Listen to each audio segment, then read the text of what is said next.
Halo semuanya, di video kali ini saya Alia Meka akan menjelaskan tentang materi administrasi perencanaan dan pembangunan. Sebelumnya, pengertian perencanaan itu apa sih? Perencanaan dapat diartikan sebagai faktor universal dalam semua aktivitas manusia, baik individu maupun sosial. Perencanaan juga dapat diartikan sebagai proses rasional, dinamis, dan integratif, atau sebagai alat mencapai tujuan tertentu yang ditetapkan oleh pembuat kebijakan. Menurut Cokro Amicoyo, perencanaan adalah suatu cara bagaimana mencapai tujuan sebaik-baiknya dengan sumber-sumber yang ada supaya lebih efisien dan efektif. Atau dapat disimpulkan, perencanaan adalah penentuan tindakan apa yang akan diambil oleh siapa, kapan, di mana, dan bagaimana tindakan tersebut dilakukan. Untuk membuat perencanaan yang baik, terdapat beberapa langkah yang harus dilakukan. Langkah pertama yaitu penentuan tujuan. Langkah kedua, memilih alternatif terbaik. Langkah ketiga, memilih cara terbaik. Langkah keempat, menentukan alokasi sumber daya. Langkah kelima, pelaksanaan rencana. Langkah keenam, evaluasi. Langkah ketujuh, melakukan identifikasi instrumen kebijakan. Dan langkah terakhir yaitu melakukan peninjauan melalui praktik. Lalu, bagaimana karakteristik rencana yang baik? Rencana yang baik harus bisa meramalkan, karena selalu berkaitan dengan masa depan. Dapat melibatkan pemilihan tindakan tertentu, hal yang meluas, karena beroperasi di setiap tingkatan, adanya ketergantungan timbal balik, koordinasi, dan konsistensi, harus fleksibel dan cukup luas, proses berkelanjutan, tidak pernah berakhir, rencana harus komprehensif namun sesederhana mungkin, harus wajar secara ekonomis, tidak ada ambiguitas, tindakan yang mengarah pada tindakan, seimbang, tujuan yang jelas, dan dapat memanfaatkan sumber daya yang tersedia secara maksimal. Perencanaan yang efektif melibatkan jawaban atas pertanyaan-pertanyaan dasar berikut, seperti apa tindakan yang akan diambil, mengapa tindakan tersebut perlu dilakukan, di mana akan dilakukan, kapan akan dilakukan, siapa yang akan melakukannya, dengan apa tindakan tersebut akan dilakukan, dan bagaimana tindakan tersebut akan dilakukan. Kemudian, terdapat elemen-elemen dalam perencanaan, yaitu tujuan, sasaran, kebijakan, prosedur, metode, aturan, anggaran, program, dan strategi. Selanjutnya, ada jenis-jenis perencanaan. Jenis perencanaan pertama yaitu perencanaan administratif, yang terbagi menjadi 3. Ada perencanaan kebijakan, perencanaan program, dan perencanaan operasional. Perencanaan kebijakan mencakup tujuan dari tindakan administratif, bersifat politis, dan diformulasikan oleh badan legislatif atau eksekutif, dengan tujuan meningkatkan kesehatan fisik, ekonomi, dan moral masyarakat. Perencanaan program. Perencanaan ini merupakan fungsi manajemen menengah, cabang divisi, dan kepala bagian. Perencanaan ini biasanya dilakukan oleh manajemen menengah, dan manajemen atas hanya memberikan panduan dan saran. Perencanaan operasional. Perencanaan ini merupakan tugas lembaga operasional.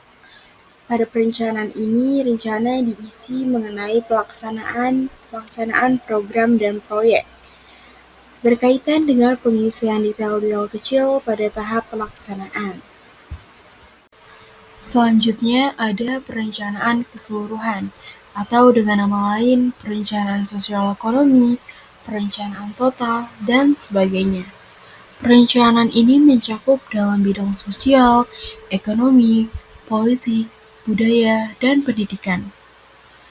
Perencanaan ini dilakukan secara total, lengkap, atau menyeluruh, dan berkaitan dengan penghapusan semua kendala yang menghalangi pertumbuhan ekonomi negara, dengan tujuan utama yaitu meningkatkan standar hidup. Selanjutnya, ada perencanaan totaliter atau otoriter, di mana negara memiliki kekuasaan mutlak mencakup segala aspek kehidupan individu. Dalam perencanaan ini, nilai-nilai, cara, dan metode demokratis sangat ditentang. Individu tidak memiliki suara, tidak memiliki hak, dan hanya kewajiban. Ekonomi diatur Komisi Perencanaan, segala sesuatu milik sosialis, penghasilan hanya dari kerja, tanah, air, hutan, pabrik, tambang, kereta api, transportasi udara, bank, dan sarana semuanya milik negara. Pertanian bersifat kolektif, produksi untuk penggunaan, dan perencanaan tidak hanya terpusat, tetapi juga dipaksakan dari atas. Selanjutnya ada perencanaan demokratis. Dalam perencanaan ini memiliki tahapan. Yang pertama yaitu perencanaan kebijakan, lalu pengajuan ke parlemen, dan yang terakhir pengimplementasian oleh Kementerian Pusat dan pemerintah daerah. Dalam perencanaan ini, partisipasi publik sangat penting dalam tiap tahapannya. Perencanaan ini bertujuan untuk menyeimbangkan antara permintaan dan penawaran secara sadar dan bijak. Perencanaan ini juga disusun untuk memenuhi urgensi pada pembangunan yang bertujuan atau berorientasi pada hasil. Selanjutnya ada perencanaan bergulir. Contohnya, dalam rencana 5 tahun, tetapi tiap tahunnya memiliki rencana yang berbeda-beda. Dalam perencanaan ini, revisi dan penyesuaian menjadi bagian integral dari teknik perencanaan. Peninjauan rencana pada akhir 1 tahun terintegrasi ke dalam proses perencanaan. Penyusunan rencana menjadi proses berkelanjutan, dan perencanaan ini diklaim lebih fleksibel dan lebih realistis. Perlu diperhatikan agar isi rencana tidak dilemahkan, target tidak diturunkan, dan sumber daya dapat memadai. Dalam proses perencanaan, tanggung jawab akhir dalam merencanakan kebijakan, tujuan pendekatan, dan keputusan berada di tangan pemerintah. Hal ini dicapai melalui cara normal dengan proses tawar-menawar politik dan pembujukan di antara para politisi dan para perencana. Kepemimpinan administratif. Dalam kepemimpinan administratif, terdapat beberapa hal yang harus dilakukan. Hal yang pertama yaitu formulasi rencana. Formulasi rencana terbagi dalam 3 perencanaan, yaitu national planning, state planning, dan district planning. Pada national planning, tanggung jawab perencanaan berada pada pemerintah pusat dan pemerintah daerah. Tahapan dalam penyusunan national planning adalah yang pertama, yaitu peninjauan perekonomian, menilai ketersediaan sumber daya untuk investasi. Langkah kedua yaitu penyusunan memorandum yang disusun berdasarkan tingkat pertumbuhan sementara. Ketiga, penyusunan rancangan rencana 5 tahun. Keempat, persiapan laporan akhir rencana 5 tahun, dan yang terakhir penyusunan dokumen rencana akhir. State planning disusun secara rinci untuk setiap sektor, kabupaten, dan blok. Perencanaan ini mencakup rincian mengenai sumber daya keuangan yang tersedia, serta langkah-langkah yang diusulkan untuk menggalang sumber daya tambahan. Perencanaan ini dibentuk Dewan Perencanaan Negara Bagian untuk penyusunan, tinjauan, evaluasi program, dan skema perencanaan. District planning. Dalam perencanaan ini, wilayah melakukan penilaian terhadap sumber daya dan kebutuhan mereka sendiri, serta merumuskan program atau skema untuk pembangunan wilayah masing-masing. Penyusunan rencana ini memerlukan 1. Koordinasi di antara semua unit sistem perencanaan. 2. Membutuhkan data yang relevan, akurat, dan benar. 3. Memerlukan identifikasi tujuan dan sasaran. Lalu yang terakhir, memerlukan pilihan yang layak dan memuaskan di antara tindakan alternatif. Tindakan selanjutnya dalam kepemimpinan administratif adalah pengimplementasian rencana. Pengimplementasian dimulai dengan penerimaan dan persetujuan rencana oleh pembuat kebijakan. Tanggung jawab berada di bawah kementerian-kementerian pusat dan daerah. Dalam pengimplementasian tentunya juga membutuhkan koordinasi, kerjasama, dan komitmen di semua tingkatan struktur. Pengimplementasian juga memerlukan dukungan dari berbagai pihak, mulai partisipasi masyarakat, birokrasi, elit politik, kementerian dan lembaga-lembaga, dukungan oleh sektor swasta, dan promosi kerjasama teknis multinasional. Selanjutnya, dalam kepemimpinan administratif, terdapat evaluasi rencana. Menurut Asap Rudra, evaluasi adalah hal yang berkelanjutan yang dilakukan di semua tingkatan. Upaya evaluasi juga dilakukan dalam hal pengetahuan tentang sumber daya alam, material, dan manusia, serta data ekonomi dan sosial. Evaluasi juga memerlukan kerjasama dari sejumlah besar lembaga dan institusi, baik di dalam maupun di luar pemerintahan. Badan Perencanaan Negara. Sebagai mesin perencanaan, Badan Perencanaan Negara memiliki beberapa fungsi sebagai berikut. Yang pertama yaitu merumuskan rencana pembangunan negara dengan menggunakan sumber daya negara.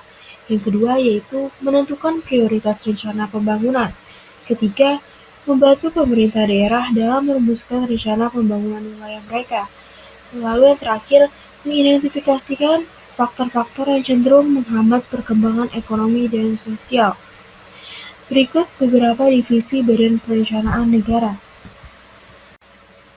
Pertanian dan pembangunan pedesaan, energi, perdagangan, transportasi, perumahan, pembangunan perkotaan, hingga layanan sosial. Selanjutnya, mari kita bahas studi kasus pembangunan Ibu Kota Nusantara atau IKN. Tantangan pertama dalam pembangunan IKN adalah pada aspek lingkungan dan ekologi. Untuk membangun gedung IKN, ada hutan yang harus ditebang. Tantangan kedua adalah pada aspek sosial. Karena banyak penduduk yang harus terelokasi. Tantangan ketiga adalah pada aspek pendanaan, ketergantungan pada investasi swasta dan inflow dana yang terlambat karena pandemi COVID-19 menyebabkan utang negara menjadi meningkat. Tantangan keempat adalah pada aspek koordinasi, birokrasi lintas kementerian menyebabkan wewenang timpang tindih. Tantangan selanjutnya adalah pada aspek infrastruktur. Aksesibilitas ke lokasi terpencil memerlukan bandara dan pelabuhan baru, tapi infrastruktur dasar seperti listrik dan air belum memadai, menyebabkan biaya logistik melonjak. Pembangunan ini merupakan perencanaan operasional karena mengenai pelaksanaan proyek. Pembangunan ini termasuk perencanaan yang tidak sempurna karena tantangan yang terjadi. Berbanding terbalik dengan karakteristik rencana yang baik. Seharusnya perencana dapat meramal apa yang akan terjadi jika membangun IKN di atas lahan hutan. Anggaran yang dikeluarkan seharusnya tidak menjadi beban baru untuk negara. Pembangunan seharusnya memanfaatkan sumber daya secara maksimal dengan baik. Bukan merusak sumber daya, hutan, dan mengganggu sumber daya, penduduk. Pembangunan ini kurang terintegritas dalam pengimplementasinya. Solusinya adalah, sebelum melakukan pembangunan, pastikan rencana yang disusun sudah menjawab pertanyaan-pertanyaan dasar mengenai perencanaan yang efektif. Pastikan bahwa rencana yang disusun sudah terdapat elemen-elemen perencanaan, seperti tujuan, aturan, prosedur, anggaran, metode, strategi. Pastikan rencana sudah sesuai dengan karakteristik rencana yang baik. Dalam mengimplementasikan rencana, pastikan ada koordinasi, kerjasama, dan komitmen di semua tingkatan struktur atau antar lembaga. Lakukan evaluasi rencana. Mini Project. Pendaftaran usaha mikro kecil dan UMKM di Google Maps. Latar belakang dari proyek ini adalah kemiskinan. Kemiskinan disebabkan atau menyebabkan terjadinya keterbatasan akses terhadap kebutuhan dasar, seperti pangan, pendidikan, kesehatan, dan tempat tinggal. Tujuan proyek ini adalah mengurangi kemiskinan secara berkelanjutan dengan membagikan informasi terkait UMKM kepada masyarakat banyak, memberikan kesempatan UMKM agar lebih terlihat, diketahui dan bersaing dengan usaha ternama, serta memudahkan orang yang ingin berkunjung karena diarahkan, jam operasional, ulasan hingga gambar tempat juga dapat diketahui melalui Google Maps. Langkah-langkah yang diambil yang pertama yaitu mengidentifikasi wilayah dan target yang terdampak kemiskinan. Kedua, mengumpulkan data dan menganalisis warga yang terdampak dan mempunyai UMKM. Ketiga, mengimplementasikan program. Keempat, memberikan pengetahuan mengenai cara memperbarui informasi di Google Maps. Dan langkah terakhir yaitu memonitor sebulan atau beberapa bulan sekali dan melakukan evaluasi. Sekian pembahasan mengenai administrasi perencanaan dan pembangunan dari saya. Terima kasih.